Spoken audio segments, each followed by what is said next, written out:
There are moments in life when the soul grows tired, not from labor, but from reaching out to someone who only ever pulls away.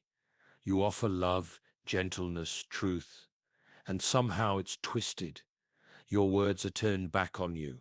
Your silence is called selfish. The very kindness you give becomes a doorway for harm. And though your heart was never trying to fight, you find yourself in a battle you didn't ask to join. This kind of grief doesn't always shout. Sometimes it's quiet. The ache of constantly explaining yourself, hoping that this time they'll understand, that this time they'll finally see who you really are. But some hearts too full of themselves cannot see anyone else. And God in his mercy begins to speak, not in the noise, but in the stillness. It is not your burden to fix what pride refuses to lay down. This is not a message of judgment.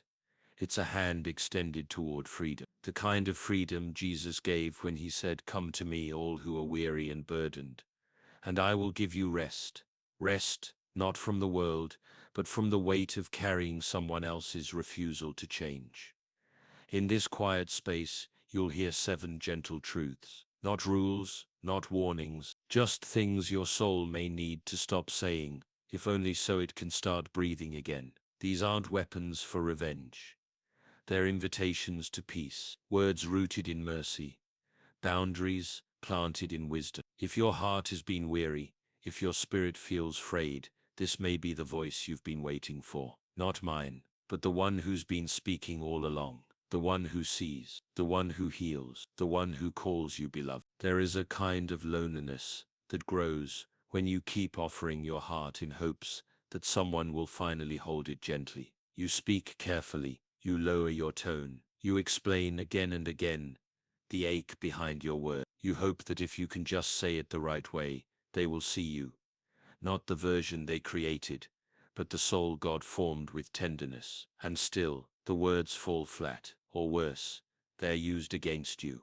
There are those who hear not to understand, but to regain control, who twist your clarity into confusion, your gentleness into guilt, and so you begin to question yourself. Was I too much? Was I not clear? Maybe if I try again, maybe if I say it softer, maybe if I say it stronger, maybe if I just try one more time. But the Spirit of God does not live in confusion, and he does not ask his children to plead for their worth in the courts of those who thrive on control. Proverbs tells us plainly, do not answer a fool according to his folly, or you yourself will be just like him. This is not cruelty, it is wisdom, because to keep explaining your pain to someone who does not care to listen will slowly drain the voice God gave you.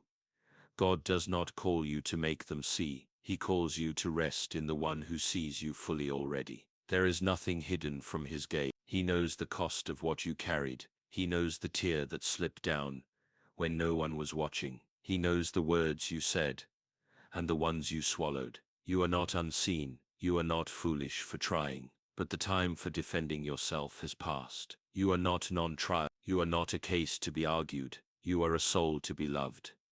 There is peace in surrender, not to them but to God. When you release the need to be understood by someone who chooses blindness, you make room for healing. The healing that comes when the only voice you listen to is the voice of the shepherd, who knows his sheep by name. He knows yours, he knows your heart, and he holds it without distortion. That is enough, and it always has been.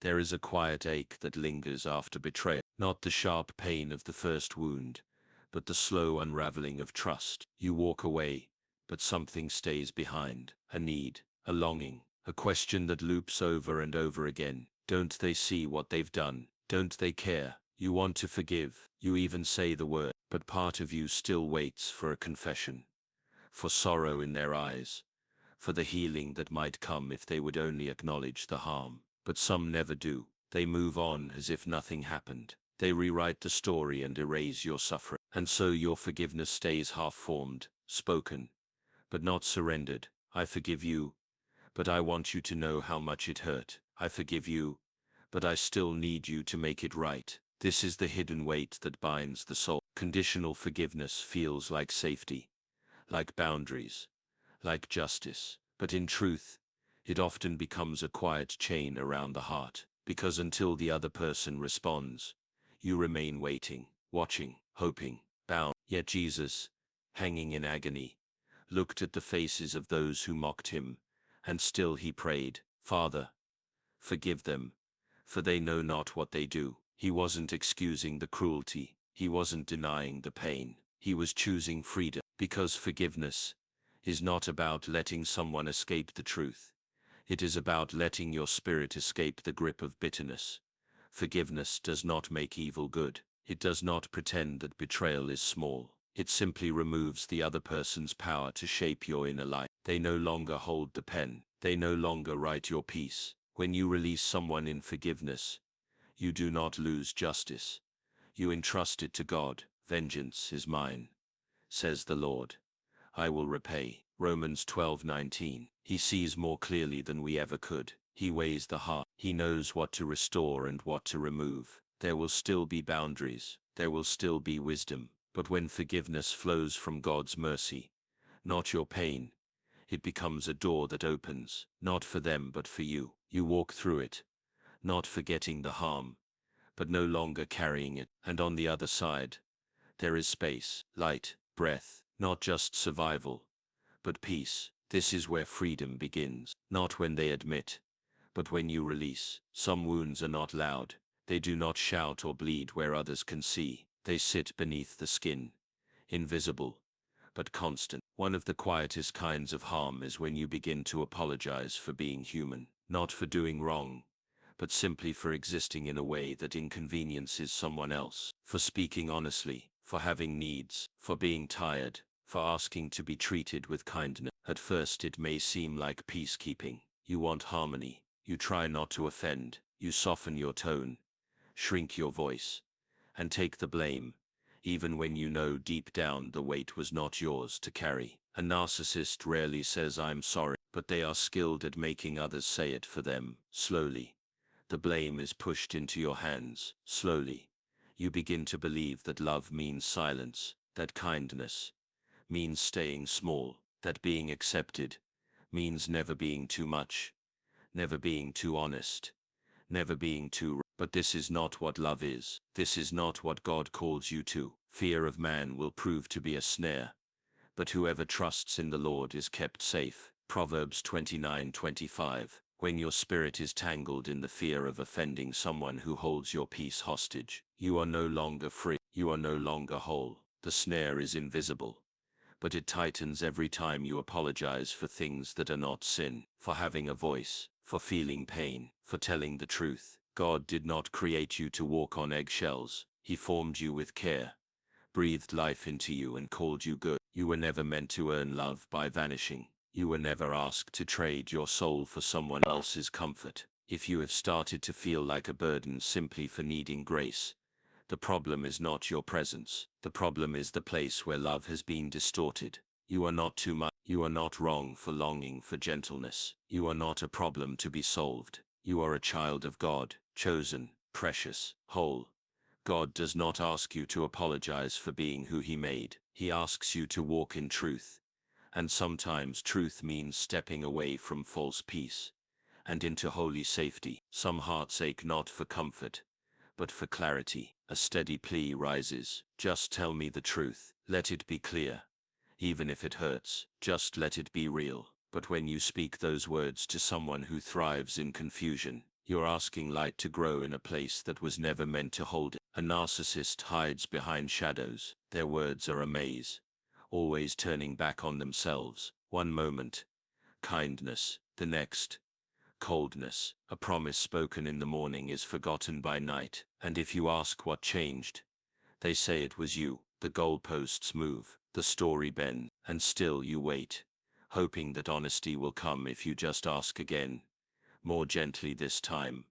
But some people do not fear lying. They fear exposure. And when the truth threatens their image, they bury it beneath charm, silence, or blame. There is no hunger for truth where self-preservation has taken root. And when there is no hunger, there will be no fruit. Jesus said, "You will know the truth, and the truth will set you free." John 8:32. This kind of truth is not just facts, it is the presence of light, a place where nothing is hidden, where words match actions, where silence is not used as a weapon, and where love does not disguise itself in control. You were not made to chase honesty in circles. God did not call you to beg for clarity, while your heart breaks in the waiting. You were made to walk in the light, to live in a space where the truth is not something to fight for, but something that welcomes you home. If someone's honesty depends on your silence, it is not truth, it is manipulation. If their love depends on confusion, it is not love, it is control. God does not twist his words. He does not hide behind vague answers. He does not promise peace and deliver harm. His voice may be quiet, but it is never unclear.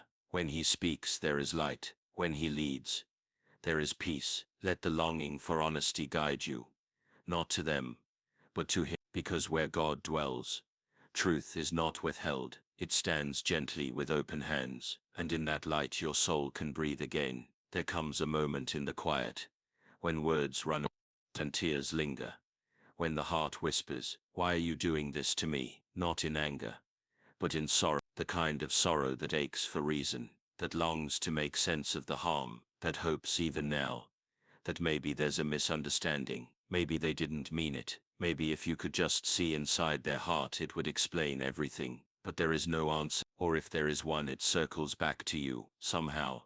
You're too sensitive, too distant, too emotional, the harm becomes your fault, and the question lingers with no rest. Some hearts you chase for love will never turn around, not because they are full of hate, but because they are full of themselves. You reach out to find a heart, and instead you find a mirror. Everything you say is reflected back, twisted, blurred, pointed at you. This is not always cruelty. Sometimes it's emptiness. Some people were never taught to hold others with care. Some chose not to learn, and some, in their fear of being small, made themselves gods in their own world. There is no room for love in that space, only control, only self. But you were never meant to live inside someone else's emptiness. The psalmist cried out from his own pain, "The Lord is near to the broken-hearted." Psalm 34:18, not near to the proud, not near to the one who harms, but near to the one who weeps in silence, who carries questions no one else will answer, near to the soul that tried to love and only found loss. God does not require you to solve what someone else refuses to confront. He does not need you to fix a heart that will not soften. He calls you instead to come close, to bring the aid, to stop asking why someone keeps doing what they do, and start resting in the one who never changes. There is deep peace in letting go of questions that only bring more ache, in letting God hold what doesn't make sense, in believing that even without closure, you are seen. The harm was real, the pain was real, but so is his nearness, so is his healing, so is the love that does not demand you explain yourself, but simply welcomes you home. There is a soft kind of surrender that begins with good intentions. A quiet voice says, "If this change will make them stay, I'll do it. If it makes things peaceful, I'll become whatever they need." And so the reshaping begins. You bend, you shrink, you silence parts of yourself that once sang freely. You hide the laughter that once felt too loud, the opinions that seem to make them pull away, the sadness that always feels inconvenient. Not all at once, just a little here, a little there, until the person in the mirror feels more like a reflection of their expectations than the child of God you once knew you were. And still it doesn't work. The peace doesn't last. The approval slips through your fingers, and you wonder what else must be changed to finally be enough. But God does not call his beloved to become small, so others can feel large. He does not ask his children to erase themselves to earn affection. Do not conform to the pattern of this world, Paul writes in Romans 12:2, but be transformed by the renewing of your mind. The world will always ask for conformity, especially from those with gentle hearts. It will say, "Be less so. You can be loved more." But the Spirit says, "Be whole, be true, be rooted in me." When your identity becomes a negotiation, the soul begins to fade, not just from others, but from itself. The light within dims, because it is no longer fed by truth. It is shaped by fear, And fear is a cruel teacher. Fear of losing them, fear of conflict, fear of not being chosen if you stay fully as you are. But God's love is not like theirs. He does not twist your shape to suit his own. He formed you with intention, with beauty, with meaning. He does not require your change to deserve his closeness. He simply calls you to return, to stand still in the truth of who he made, to stop adjusting your light for those who cannot bear its brightness, to know that you do not need to be smaller to be safe. You only need to be anchored in him, in his presence. You do not have to negotiate who you are. You are known. You are safe. You are already enough. There is a longing that runs deep when conflict lingers, a longing not for victory, not for control, but simply for peace, the kind of peace where voices grow quiet, where tension softens, where the weight of strained silence. And so the heart offers one more plea. I just want peace between us, not anger, not distance, just rest, just calm. But peace is not something one person can create alone. Real peace, the kind that lasts, requires both hearts to lay down pride, both souls to choose truth, both hands to meet in humility. And when one refuses, the other is left holding not peace, but pretend. The surface may look still, but beneath it, sorrow moves like water with no shore. You speak gently, you let go of what you can, you hope that something will shift. But peace,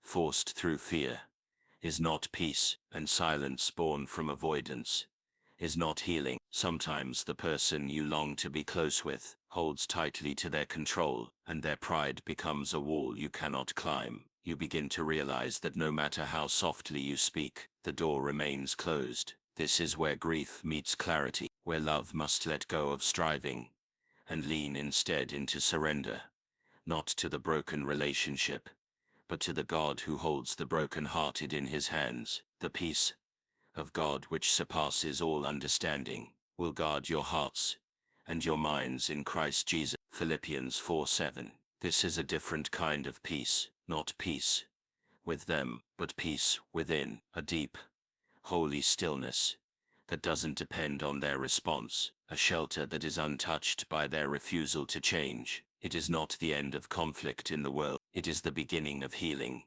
in the soul, the shift that happens when you stop pleading for peace in places where it cannot grow, and begin walking with the one who is peace. Jesus does not require you to make everything right with everyone. He asks only that you stay near to him. In that nearness, your heart finds breath again, not because the storm has ended, but because the storm no longer holds the final word. Where mutual peace is not possible, personal peace becomes sacred. It is not lesser, it is not lonely, it is where God speaks, where his nearness becomes your rest, where the striving ends and healing begins. Some burdens are not loud, they live quietly in the corners of the heart, where love was offered but never returned, where peace was sought but never received, where words became battles instead of bridges. And in those places, God is not absent, he is near, closer than the ache, closer than the confusion. He sees the parts of you that grew weary from trying,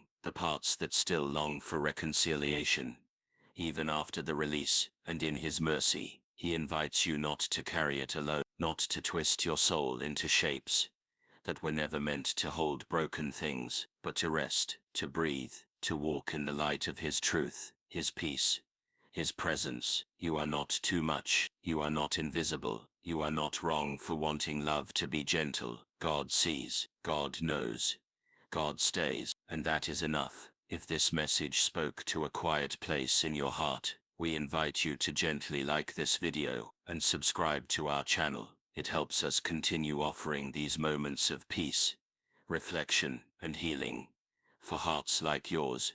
Go in grace, you are held, you are free.